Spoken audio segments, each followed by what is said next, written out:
What sort of, I mean, are you given storyboards? What's the material that is given to you that you then create the exhibition set? I mean, is that what you'd call it, a set? Yes, in the Expodomes, that's what we call them. We call them Expodomes. Expodomes. Yeah, I would have never thought of that, Liam, you know.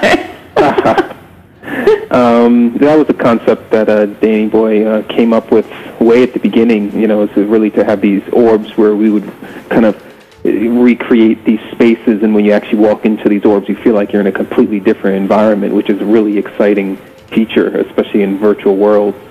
So especially with these sites, we've had the excellent opportunity to not just get the standard creative material that the public gets, but we've gotten our hands on some really excellent quality material directly from the movie companies themselves, passed through the picture production company. So it's usually, we usually get a few great creative photos, and if we're lucky, we get some nice three-dimensional images that we can work with, and the rest of the time, we may just only have like the name of the truck or the name of the fighter plane, and then from there we have to actually begin collecting assets and doing research and finding out the exact size in real life and then convert it to meters, so people can get the most realistic experience that they can.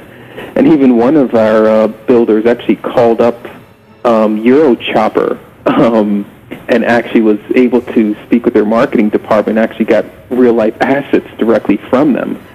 So it's really exciting that the team has been able to branch out and get assets from almost anywhere and make new connections. So, when you say assets, are they in 3D CAD drawings at all, or are they still, images? No. Like, yeah, okay. That's no.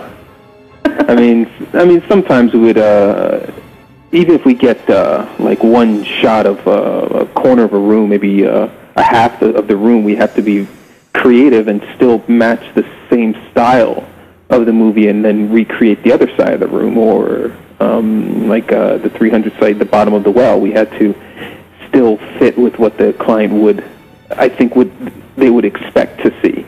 And so far we've gotten everything approved through a picture production company, and with their direction we've been able to tweak sites to make things pass inspection, and that's been the most exciting part, is kind of filling in some of the extra parts.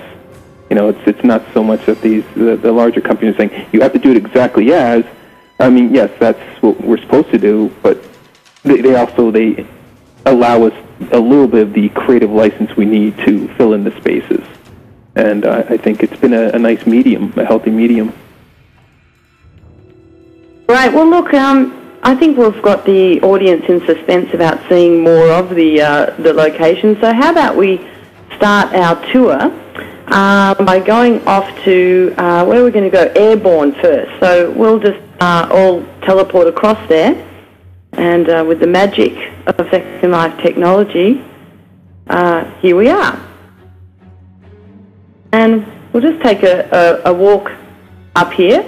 I love this location and the way that, Liam, you've got the cars sort of before it goes up for its giant smash with the helicopter, you've got them as these sort of translucent images to kind of give that sense of movement here. Yes, certainly with the previous project that we worked on, it really felt that the 300 project, the style of the movie was really our main direction. But with Die Hard, the main focus was these really expensive scenes. For example, smashing a police car into an expensive helicopter, or an F-35 fighting, a Freightliner truck. So we had to really put a lot of emphasis on these very dynamic scenes that were even presented in commercials. And we concepted with a picture production company the concept of using dioramas. And a diorama could, pretty much be made up of anything. But in this case, it would be an actual scene from the film, and it would almost be frozen like a Matrix style, where you can live in the film in like a frozen moment. I can just quickly pick that up. I think as well, it's worth saying, when we worked with 300, it was very close to release, and so from our point of view, there's a lot more material out there to work with. With Die Hard, brilliantly, and we love to be doing these events sort of well ahead of release, because it allows us to generate more anticipation, but there's less material out there, and so with this, but we did have the trailer, and we looked at the trailer, and we could just see that the movie was full of some great set pieces, you know, great kills, great stunts, and so it was really, it was also really exciting, the idea of a build in Second Life that actually put you in a moment, in an instant.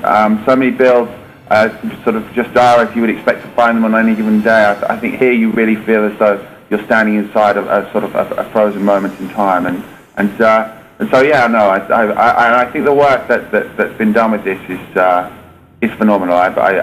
When we talked to Lynn about doing it, I didn't honestly expect to see something of this standard.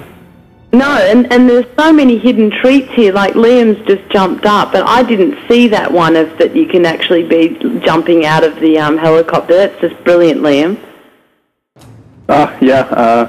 We thought it would be exciting, to have the avatars actually be a part of the movie themselves, so they could, take their little photographs and show their friends, so it kind of helps with the viral aspect of the project here.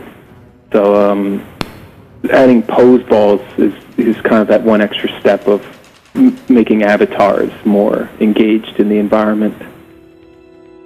Absolutely, and I mean, I can only imagine, I mean, this is a fixed exhibition. I guess, a future incarnation of it is that there's an actual, animation. People can participate in the live and even sit in the car as it goes up and smashes it. I mean, who knows what can be done here. It's just the start, scratching the surface, isn't it? Yes, perhaps. I certainly, Danny Boy was always talking about the importance of interactivity. I mean, it's great that these things are stills and they're snapshots of frames, but he always stresses the point of, people are very much interested in interacting with the space, either with collecting content or actually being engaged in the space itself. So we're always trying to achieve that type of connection between residents and the movie itself, almost.